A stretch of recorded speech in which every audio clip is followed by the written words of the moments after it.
We're talking about contractual obligations to clients. They're expecting to have those assets in place and ready to go. An AOG situation for any aircraft operator is obviously the one that rings all the alarm bells. We're based in Australia and a lot of our suppliers are based in the US. So when we have components that fail, we often have really large lead times on replacing parts. When aircraft are AOG, it's a massive flow-on effect to our customers and potentially to the general public. You know, we're a firefighting unit and someone's house or property is on fire and lives are at risk and we're waiting on parts. A lot of similar challenges with other industry folks. We have a lot of historical data and you know, you talk to the OEMs and they always say, well, help us forecast and we can get you parts if we know what you're going to need. And we say, well, it's not that easy. You know, we never know when the phone's going to ring. Our hours vary year to year based off of the fires specifically.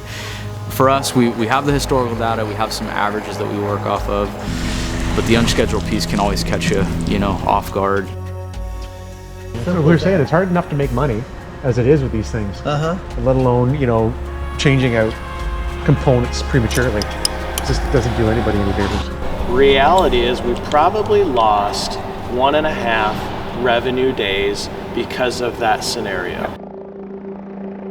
We were watching what GPMS was producing. We knew very quickly that as we grew, we needed a HUMS system in our Super Pumas to track those and be able to do preventative maintenance on an annual basis, an hourly basis, and a daily basis. Contractually, it's going to be required on more and more things, from utility work, power lines, firefighting for sure, because that customer has their employee safety in mind at all times. These requirements are likely going to be the norm. Something can start going wrong in an aircraft, but it's not always evident. We can know, hey, you may want to look at this bearing within 200 hours. You can place it in a system and have it on order and not have to pay those high cost of AOG components. And not only cost savings, but it's also going to mean we're more available. We're not going to get impacted as regularly by AOG situations.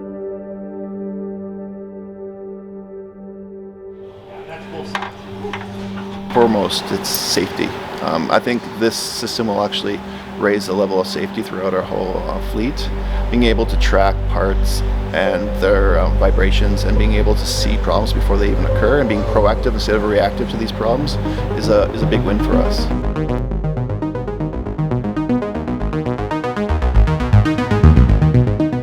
GPMS has been knocking out of the park.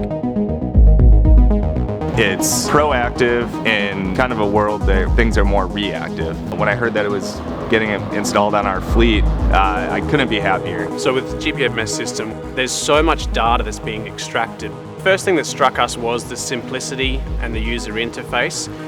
As soon as we saw it on the screen, we knew what we were looking at, right? The important information, the IPS, the exceedances is there, right in your field of vision, and then you can see all the components and they're changing colors when you need to know something. There's automatic information that's coming out to people when you need to know it. Because we're catching these things so early, you're preventing all those things that could eventually progress to a catastrophic event. It caught that and it relayed to that information, went out there, changed it, vibration went away. One, you can see it immediately went down. And it's sweet that it shows you right there. It'll pop up as an alert.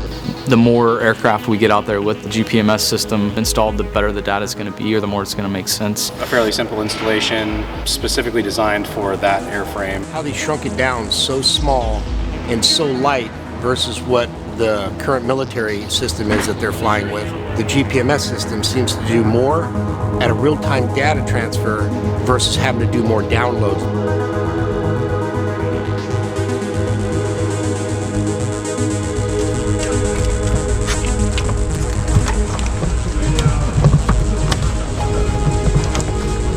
We did this on both sides. We just ran it right down there into the transmission, right over the top and into the back.